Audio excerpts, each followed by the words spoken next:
Bien. Hola, buenas tardes. Una vez más estamos haciendo los talleres de historia por parte de la Municipalidad de Laguna Larga. Invitado una vez más a acompañarlos esta tarde. En esta oportunidad vamos a hacer un recorrido por el cementerio municipal, que ha tenido, que tiene un recorrido interesante para hacer. Hoy día lo vamos a hacer bastante rápido, bastante acotado, porque hay mucho para comentar. La idea no es aburrirlos, sino seguir interesándolos. Matías nos está hablando. Sí, Aún. sí, sí, sí. Bien, ahí está.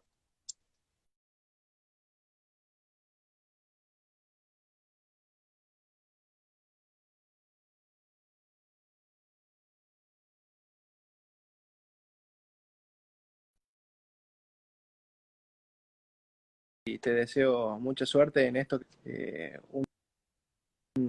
Gracias, Matías.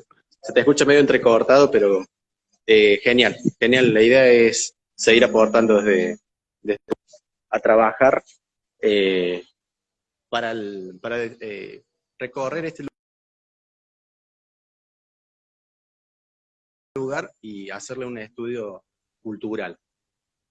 Les paso el teléfono, chicos, para que puedan seguir grabando.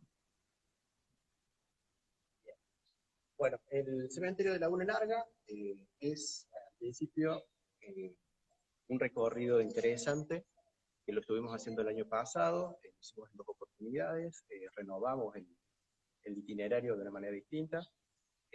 La idea es recorrer las principales tumbas de algunos personajes eh, históricos de Laguna Larga, reconocidos por su trayectoria, por su aporte a la localidad. Este cementerio es de 1900, se funda en 1900, o se abre en 1900, se habilita en 1900.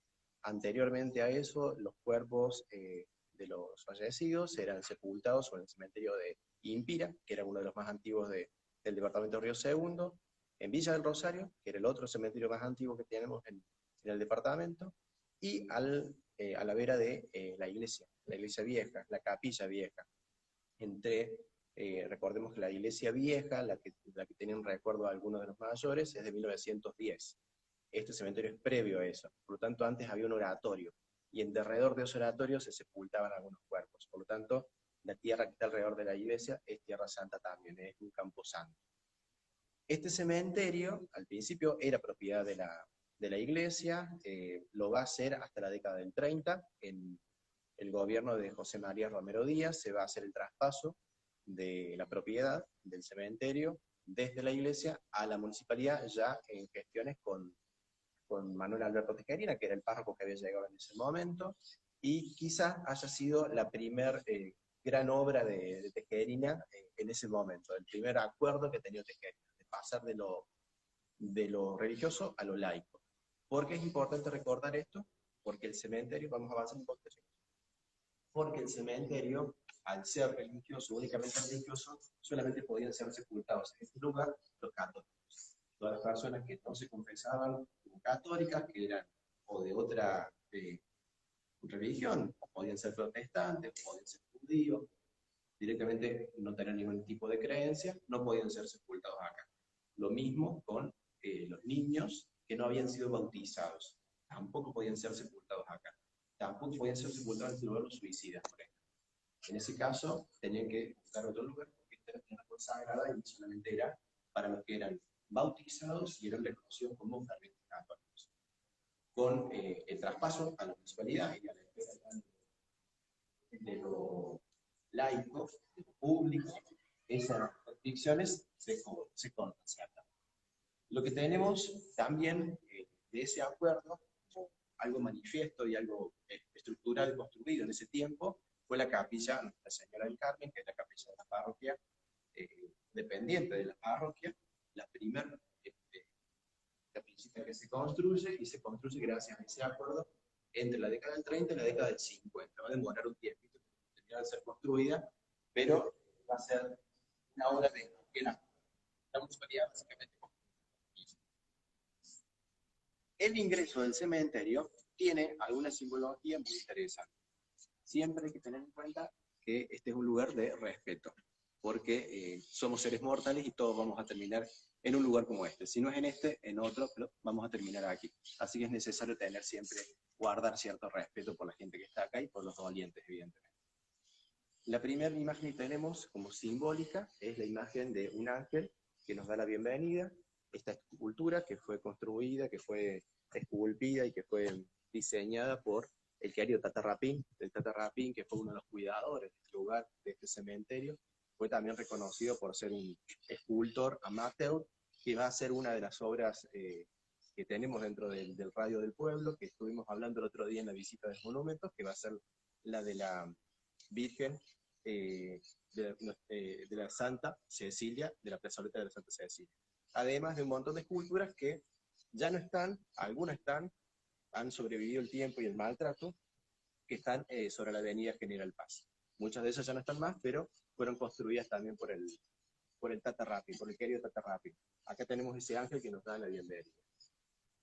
Y otra simbología muy importante y muy interesante, que por lo general pasa por alto, son las columnas, lo que se llaman las columnas truncas. ¿Qué tiene que ver las columnas truncas en todo esto? Las columnas truncas tienen que ver en relación a la gente que ha muerto joven, los fallecidos que han tenido una vida truncada. Eso es lo simbólico de las columnatas que vemos acá a continuación. Vamos a hablar bastante en este recorrido sobre el valor de la vida, sobre el reconocimiento de la relación que teníamos con la muerte, y también tiene que ver mucho la cuestión de el contacto que nosotros tenemos en la actualidad con ese tipo de ritualidad. En la actualidad estamos bastante recortados en nuestra forma de ritualizar el dolor por el tema este de la pandemia. Pero ya tenemos una especie de tradición cada vez más menguante en valorizar los rituales de sepelio, de velorio. Eso ya está como guardándose un poco más. Ni hablar de la sepultura física en un espacio como este, ¿no? Vamos a avanzar por lo que es el camino central hacia la Cruz Mayor y vamos a ir hablando un poquito sobre quiénes son los grandes personajes que están en este espacio. Uno de los detallitos que no quiero que se me pase es el tema de los pinos. Mucha gente recuerda el camino de los pinos como el camino del cementerio. Ahora está recortado apenas a una sola cuadra, pero antes hacía todo el recorrido desde la General Paz hasta el cementerio. ¿Por qué los pinos? Bueno, los pinos tienen toda una tradición en relación a la muerte. ¿Por qué? Porque no son perecederos, o sea, siempre están verdes y tienen una relación más que con la muerte, con la eternidad, con el hecho de que van a estar perpetuamente verdes, como esa simbología de la vida después de la muerte, ¿no? Y van a ser plantados, van a ser dispuestos en fila por el gobierno de un señor que está sepultado justo en este panteón, que es don José Rossi. José Rossi fue un intendente de la década del 40, entre 1940 y 1943, va a gobernar Laguna Larga, va a tener que renunciar al cargo porque se va a enfermar gravemente de leucemia y va a morir poco tiempo después. Lorenzo Rossi también es reconocido como el dueño de la Casa de los Leones. Seguramente muchos de ustedes tienen una referencia de la Casa Rossi, que está en la calle 9 de Julio, cerca de la Plaza Olmos, la Casa de los Leones, la famosa Casa de los Leones, que tiene la inscripción de José Rossi. Bueno, él es básicamente el fundador de un linaje de reconocidos vecinos de Laguna Larga. Su hijo, don Lorenzo Rossi, también está sepultado aquí, también fue intendente, y fue intendente en un periodo bastante convulsionado en la historia argentina, que fue durante la última dictadura militar. Don Rossi va a estar desde el año 77, siguiendo a Juan Rebufo, él siendo nombrado como interventor. No era militar, él era un militante de la Unión Cívica Radical, que va a ser dispuesto en ese puesto hasta el 83, cuando retorne la democracia. O sea, estuvo viviendo en un periodo bastante convulsionado en esta historia, gobernando Laguna Larga. También está sepultado en este lugar y era uno de los descendientes de don José Rossi. Si ustedes ven las dimensiones de este panteón, van a ver que es el enorme, van a ver que es el más grande que tiene el cementerio, y tiene que ver mucho con el abolengo también de la familia. Si ven arriba dice la familia Barbero Rossi. La familia Barbero, reconocida también por la venta de cereales una de las personas, una de las familias que tienen más reconocimiento en la localidad por el nivel de alcurnia y de abolengo que han tenido a lo largo de varias generaciones. Vamos a avanzar un poco más. Vamos a encontrarnos aquí con el panteón de la familia Botero. Cuando, si ustedes recuerdan, en el último recorrido que hicimos por el pueblo con los monumentos, estuvimos hablando un poquito sobre quién era Mateo Botero. Mateo Botero, que también fue intendente de Laguna Larga. Van a ver que el panteón está bastante abandonado en algún punto. Evidentemente ya no quedan algunos de sus descendientes como para prestarle tanta atención. Don Mateo Botero va a gobernar Laguna Larga en el momento en que Tejerín es nombrado párroco de Laguna Larga. Él va a ser uno de los que va a gestionar que un párroco se establezca en Laguna Larga. Y el paseíto central, una sección del paseíto central se va a llamar Mateo Botero. Lo van a nombrar en su memoria.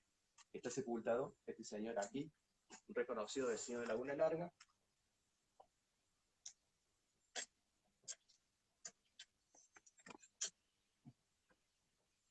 Aquí lo ven, acá en el centro.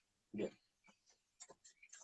Si avanzamos un poco más, vamos a ver también a otra gran familia, muy reconocida y que tiene una historia trágica por detrás.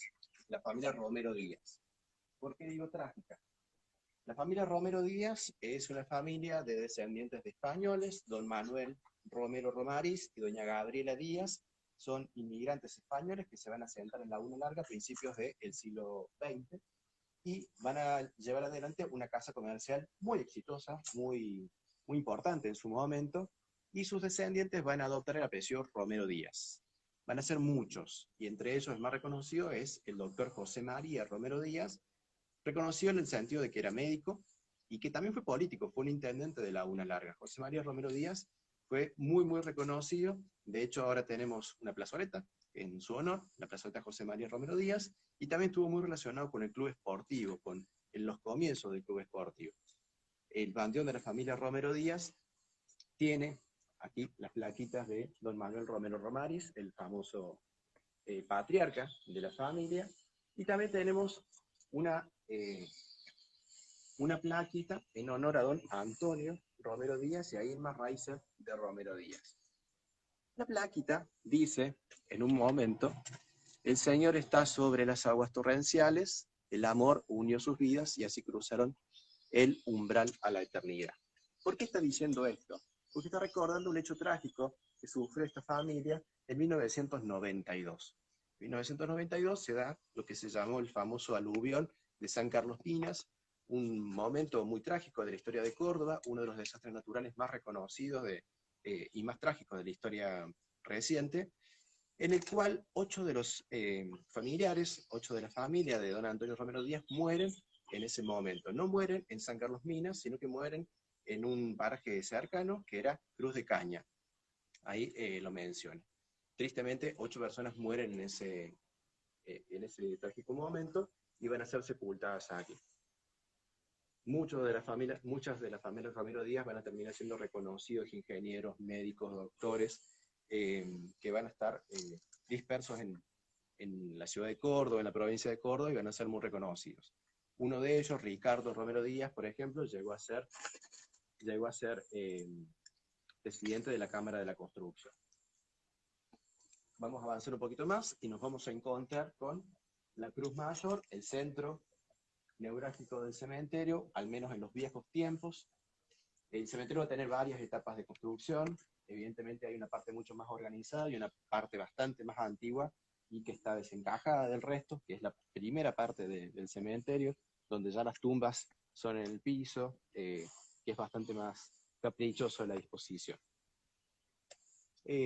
Una cosa interesante también de este cementerio, y lo que lo estuvimos hablando el otro día, cuando estuvimos hablando de las leyendas urbanas, es la cuestión de la hechicería, la brujería, y lo que tienen que padecer también los empleados del cementerio al hacer este tipo de controles cada tanto, para ver que no haya daños, que no haya algún tipo de simbología que pueda perturbar al dueño de un panteón o de un nicho o de una tumba. Está bueno hacer la diferenciación en que estas son tumbas, las que están acostaditas, panteones son las casitas y nicheras son las que están empotradas en la pared. Muchas veces se nos confunde eso, pero está bueno hacer la diferenciación. Vamos a avanzar un poquito más y vamos a ir ya a una tumba más curiosa. ¿Por qué curiosa? Porque no tiene la típica simbología católica, cristiana, que uno esperaría encontrar en un lugar como este, y que se trata de la tumba de la familia Aznar, de don José Aznar. Don José Aznar, que está sepultado en esta tumba aquí, tiene una simbología bastante interesante, tiene una estrella de 5 puntas con una letra E en el centro. ¿Qué tiene de interesante esto? Bueno, tiene que ver con una disputa interna que tenía la comunidad de Laguna Larga, en un momento en que uno esperaría que básicamente el padre Tejeña tenía todo el control y tenía una legitimidad tan importante que nadie la disputaría. Que todo el mundo era católico, todo el mundo iba a misa, no era tan así. En realidad, don José Aznar tenía una posición distinta, él era un inmigrante español, va a traer una prédica que se había puesto muy en moda en Europa en ese momento, que era el del espiritismo.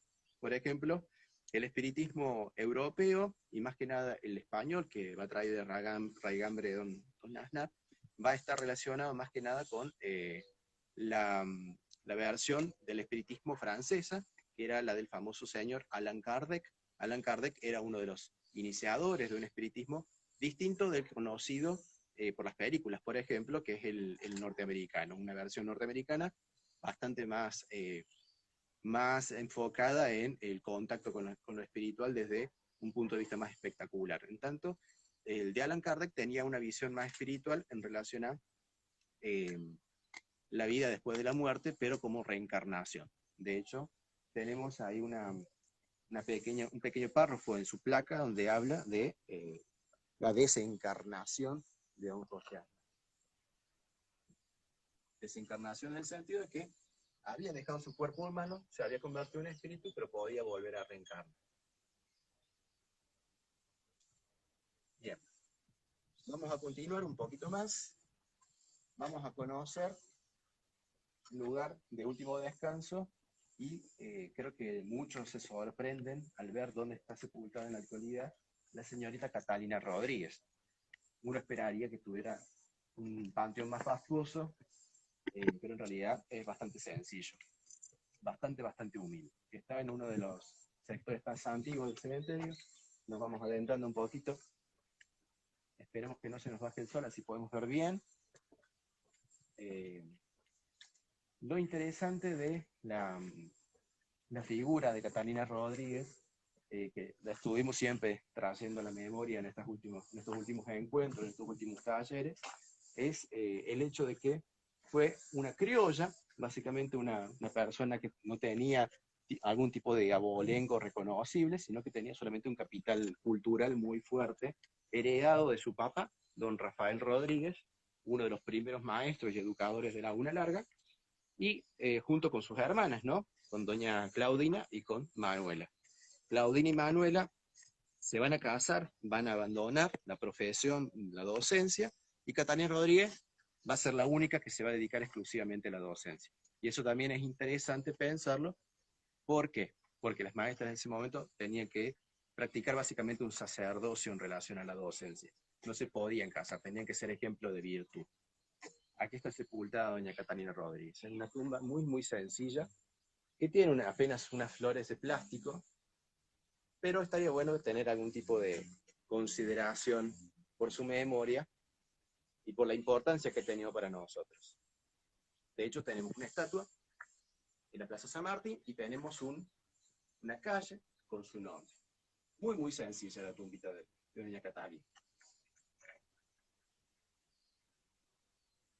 Siempre remarcamos el lugar de la historia que han tenido las mujeres lagunenses, olvidadas en algún punto, dejadas de lado en otro, o minimizadas su tarea. Bueno, el de Catalina Rodríguez ha sido un ejemplo excepcional de eso, ¿no? Y tiene que ver mucho más que nada con la ayuda que le prestó el padre Tejerina al momento de llegar a Laguna Larga. Catalina Rodríguez ya era una vecina muy reconocida, muy querida en el pueblo, había educado varias generaciones, y Tejerina estaba llegando a Laguna en septiembre de 1929. era un curita de las serranías. Él había nacido en un pequeño paraje llamado Cañada de Álvarez, cerca de la localidad de La Cruz, en las sierras, y había estado predicando en La Rioja.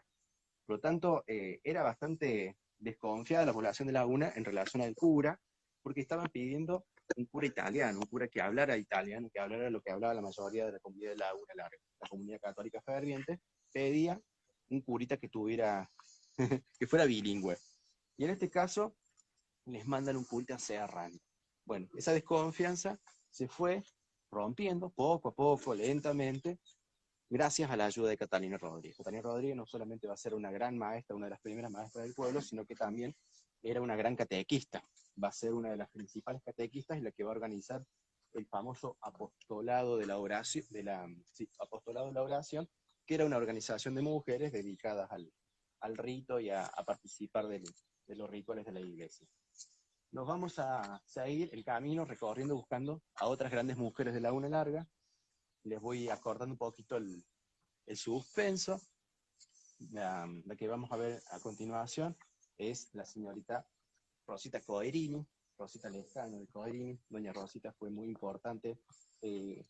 Durante mucho tiempo fue una de las principales personalidades de la UNA, en tanto que tenía una actitud y una actividad social muy fuerte, muy constante, muy presente.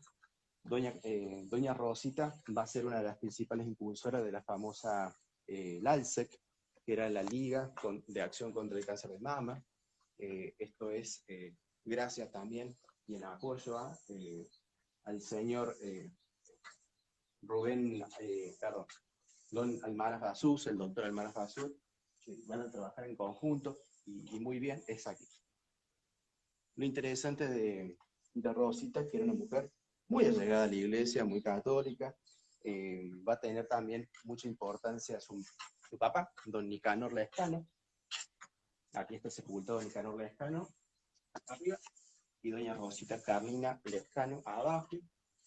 Nosotros la conocemos como doña Rosita Coerini. Tuvimos grandes discusiones con Rosita Coerini en su momento, cuando escribimos un libro sobre la historia de Laguna Larga. Ella y el doctor José María Romero Díaz van a ser los escritores de la famosa chacarera de Laguna Larga. Y don Nicanor Lescano va a ser un político importante, un político del radicalismo en Laguna Larga, muy reconocido en su momento, y varias generaciones lo recuerdan a don Nicanor Lescano también por ser uno de los farmacéuticos de la famosa farmacia del Águila, que hasta el día de hoy sigue con sus puertas abiertas y que está pronto a cumplir sus 100 años. Vamos a avanzar un poquito más, y antes de llegar a ver a la otra gran mujer que tuvo Laguna Larga, nos vamos a adentrar un poquito más en la música. Vamos a visitar a don Victoriano Pugliese, el querido músico de Laguna Larga, reconocido por generaciones. Victoriano Pugliese murió hace relativamente poco y nuestro Centro Cultural Municipal tiene el honor de llevar su nombre.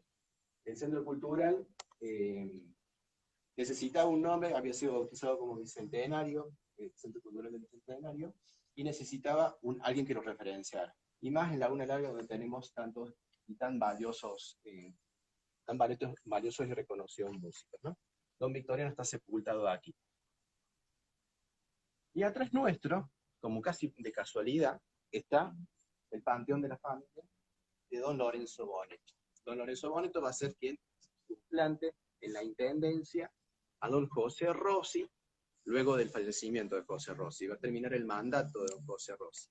Don Lorenzo Boneto es muy interesante y curioso a la vez pensarlo, porque vivía en una casa que hasta el día de hoy sigue en pie, está bastante bien mantenida, y que se llama el restaurante Don Lorenzo. Esa era su casa. Por eso tenemos ese lugar de reconocimiento. Vamos a visitar a otra de las grandes mujeres de Laguna Larga, doña Arcilia Corsi de Nardi, la querida Arcilia, que está en esta trinchera, justo sepultada al lado de don Rolando, su marido, Rolando Nardi. Arcilia, mamá de Graciela y de don Carlos. Carlos es un gran referente para nosotros en la cuestión del rescate y la defensa de lo histórico. Tiene un hermoso y gran archivo mucho de ese material fue recolectado por su mamá, doña Arcilia, y lo interesante y particular de doña Arcilia es que fue una mujer civil, en todo el sentido. Fue una mujer que rompió moldes en el momento en el que estaba, en la sociedad en la que le tocaba vivir, una sociedad bastante más restringida, más machista, donde el lugar de la mujer era solamente la casa y la crianza de los hijos, o a lo sumo, la docencia, no muchos más. No se podía escapar mucho de ese lugar. La doña Arcilia lo hizo, salió de ese lugar, era hija de don Luis Corsi, el que nosotros consideramos como el primer intendente de la Una Larga, y doña Arcilia va a ser también una de las primeras empleadas secretarias de la vieja Casa Comercial Ságuez, y también va a ser una de las secretarias históricas de la secundaria, del Instituto Secundario General José María Paz. A su lado está sepultado don Rolando Nardi. Rolando Nardi va a tener una actuación muy importante en la estancia de Santos Manfredi, aquí, la estancia de la Virginia, aquí cerca. Vamos a seguir en línea recta hasta la siguiente galería. Ahí nos vamos a encontrar con el que recién les mencionaba, el primer intendente de la Una Larga, don Luis Corsi. Si recuerdan, cuando estuvimos haciendo la visita guiada de la Plaza San Martín, hablamos un poco de Luis Corsi, ¿por qué su importancia?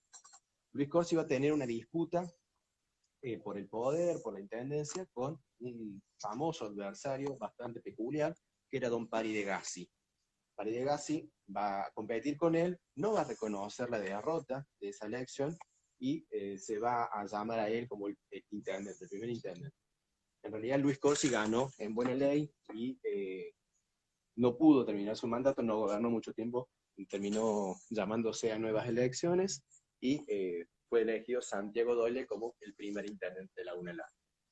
Aquí vamos a comenzar con don Elías Kelson, lo tenemos aquí cerca, el primero en la fila, doña José Fábula de Nelson, esposo y esposa. Don Elías Nelson fue intendente de la Una Larga, no es reconocido muy bien su figura, fue abuelo del ex intendente Fernando Boldú, por el lado de los Nelson, y su hermana era la esposa del doctor José María Romero Díaz. Eran familiares. Y don Luis Corsi está aquí. Lo vamos a encontrar acá, don Luis Corsi con su esposa, Emilia R. de Corsi, como les mencionaba recién, reconoció como el primer intendente de la Una Larga. Hace ya mucho, murió en el 39, imagínense. Y aquí nomás, vecino, tenemos el intendente don Oscar Santucho, el doctor Santucho. Muy reconocido el doctor Santucho, al punto de que tenemos una calle en el barrio Iría, frente a la plazoleta José María Romero Díaz, que se llama calle Oscar Santucho.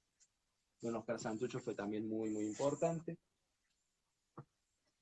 Fue considerado uno de los precursores de la medicina en la Una Larga, junto con el doctor Abraham Charif, con el doctor José María Romero Díaz, van a ser grandes figuras de la rama de la medicina en la Una Larga, y además va a ser también senador departamental por Río Segundo, en el momento en que no existía la bicameral, que existía la bicameral y que no existía la unicameral, va a ser elegido por la Una Larga y va a ser uno de los representantes de la Una Larga en su momento. Y vamos a ir cerrando un poquito este recorrido, vamos a ir a la parte más famosa, más reconocida del cementerio, la que a todos nos gustaba ir a visitar cuando éramos chicos, que era la parte de los grandes panteones, estos panteones que tenían ángeles y placas y simbologías. ¿Por qué les digo esto? Yo tenía esa memoria de cuando venía al cementerio de perderme un poco en el espacio. Y siempre que llegaba al famoso Panteón del Ángel, me quedaba chiquito, me sentía chiquito. Realmente es imponente el lugar. Si hacemos este recorrido, podemos ir hablando de panteón por panteón, vamos a encontrar muchas historias de mucha gente reconocida. Estamos haciendo un recorte muy rápido de todo esto que venimos hablando. Si la municipalidad quiere, se puede renovar este recorrido de otra manera, haciendo el tipo de lecturas. Obviamente este es un recorte que yo hago, que a mí me pareció interesante compartirles, pero se puede seguir ampliando y modificando. Siempre desde un lugar de respeto por los dolientes y por lo que están en su última morada, como se suele decir. Bien, vamos a llegar al sector de los grandes panteones. Tenemos en primera línea el osario. ¿Qué es el osario? El osario es el lugar donde se arrojan ya los huesos, los vestigios que quedan de cuerpos que no son reconocidos ya por ningún familiar, que ya no queda ningún tipo de doliente que pueda abonar también los costos que implica tener un espacio en el cementerio. Se te va eso. Y aquí son arrojados. Básicamente es como una especie de fosa comunitaria, donde estamos todos, donde terminaríamos todos. Y ahí te das una impresión de la diferencia entre la riqueza y la pobreza, entre la memoria y el olvido. Muchas veces el olvido está más relacionado con el hecho de que ya no queda más nadie para recordarte, pero bueno, si no queda más nadie para recordarte, al menos está tu espacio, tu lugar, tu placa. Bueno, ese memorial a veces queda en contradicción con ese lugar. Tenemos también el famoso panteón de los García Oria. Hemos hablado también mucho de los García Oria, de don Abelardo García Oria en particular. Don Abelardo va a ser, además de ser un ingeniero reconocido en Laguna Larga, también va a ser muy reconocido por haber escrito el famoso libro de la batalla de la Laguna Larga, un gran defensor y difusor de la batalla de la Laguna Larga, luchando contra la historia oficial para reivindicar ese nombre para los lagunenses, que en la actualidad sigue ahí en la disputa entre un cativo Laguna Larga, y no solamente va a hacer ese libro, sino que va a recopilar y va a lograr que la Junta Provincial de Historia haga algún tipo de declaración en relación a eso, haciendo él todo un recorrido de investigaciones y de búsqueda de material histórico, que realmente ha sido para lo que era Laguna Larga hace 50, 60, 70 años atrás, toda una hazaña para el momento. Que solamente es comparable al estudio que hizo Efraín Bischoff sobre la historia de Laguna Larga. Ya Efraín Bischoff fue un historiador reconocido a nivel nacional. Bueno, Abelardo García Oria lo hizo en Laguna Larga. Además también uno de los ancestros de los dueños de la fábrica de Gomagar, ¿no? Bien. Y aquí está el famoso panteón del Ángel, una belleza arquitectónica para el momento. Imagínense el costo que habrá implicado hacer este tipo de estructuras en el momento. Lo que sí, la familia Magnano, hay algunos descendientes vivos en la actualidad, pero miren lo que es la estructura, ¿no? Lo interesante también de pensar en el cementerio es que mucho de lo que vemos nosotros arriba solamente es superficial. Estos son construcciones que son una especie de altares o capillas. El verdadero cementerio está acá abajo, es muy subterráneo. La mayoría de las tumbas que vemos tienen varios niveles, 3 o 4 niveles donde colocar varios cajones. En este caso hay escaleras que te llevan a un interior de estos edificios donde se depositaban los cajones, las urnas, y la parte de arriba se dedica solamente al culto, a hacer un tipo de memorial nomás. Pero la mayoría tienen una parte subterránea muy, muy importante. Dentro de la ordenanza de patrimonio histórico hay algunas de estas tumbas representativas y reconocidas integradas a lo patrimonial de Laguna Larga, que solamente tienen que ser protegidas y no modificadas o derrumbadas o demolidas. Otro elemento interesante a tener en cuenta en el cementerio de Laguna Larga es algún tipo de simbología masónica.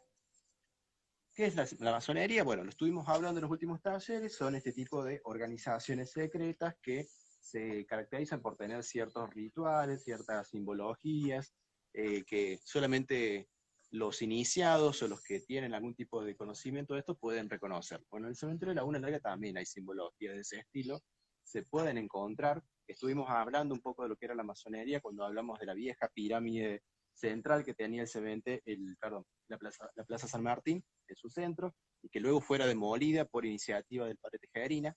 Obviamente masonería e iglesia nunca se llevaron muy bien, pero es interesante pensar en esa simbología. Si quieren que hagamos ese recorrido, vamos a pongan like a este video y lo vamos a hacer a futuro. Bien, y vamos, para cerrar este recorrido, para finalizar, ¿los he aburrido, chicos? Porque los veo medio bien. Para cerrar el recorrido, vamos a cerrar con una anécdota interesante que uno espera de la Una Larga por lo general que sea un lugar tranquilo, donde no pasen demasiadas cosas, y esto fue un descubrimiento de fuentes periodísticas que yo he encontrado, que hasta hace unos meses atrás pensaba que era una leyenda urbana, que en realidad eran exageraciones o una mentira de algunos vecinos. Bueno, en realidad fue un hecho puntual que sucedió, y sucedió acá en Laguna Larga, en junio de 1970, en el momento en que estaba haciendo aparición a nivel nacional la organización guerrillera Montoneros, que fue la culpable, la responsable del secuestro del dictador Pedro Eugenio Aramburu. Pedro Eugenio Aramburu, para los que no tienen recuerdo de él, había sido el dictador que va a tumbar al gobierno de Juan Domingo Perón en 1955, en el golpe de Estado de 1955, en la famosa Revolución Libertadora.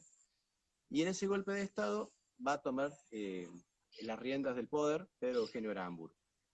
La organización Montoneros intentando vengar ese golpe de Estado, vengar lo que había sido los fusilamientos de José León Suárez, de algunos trabajadores peronistas en ese momento, y también el secuestro y desaparición del cuerpo de Eva Perón, que hasta ese momento estaba en una tumba escondida en Italia, que no había aparecido todavía. Bueno, con la muerte de Aramburu, hay todo un revuelo a nivel nacional. En ese momento gobernaba también otra dictadura, la famosa dictadura de la Revolución Argentina con Onganía, con Juan Carlos Onganía, y eso va a ser un cimbronazo para el gobierno de Onganía, que va a poner todo su esfuerzo y todos los recursos necesarios para poder encontrar el cuerpo de Aramburu.